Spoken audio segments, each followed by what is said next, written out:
మన కడియం సిఆర్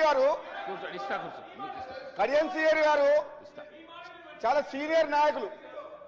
ఆయన సభల మొన్న మాట్లాడుకుంటా సభల నా గురించి స్పీకర్ ఆయన అంటే గౌరవం.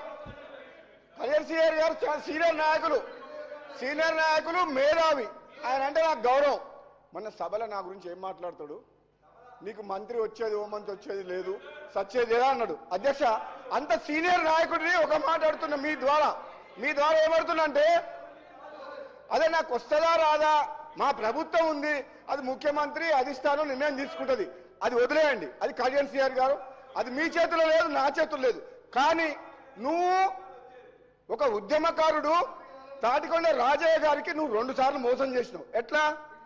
ఒకసారేమో ఉప ముఖ్యమంత్రి పదవిలో ఉంటే అవమానకరంగా ఆనాడు తొలగించి ఆయన పీఠంలోకి ఎక్కిండు, ఉప ముఖ్యమంత్రి పదవి తీసుకుండు. ఆయన తెలంగాణ కోసం ఉద్యమ పార్టీ అని చెప్పి ఆనాడు కాంగ్రెస్ పార్టీకి రాజీనామా చేసి టీఆర్ఎస్ పై గెలిస్తే ఉప ముఖ్యమంత్రి పదవిలో అవమానకరంగా తీసేసి పదవిలోకి ఎక్కిన చరిత్ర ఆయనది.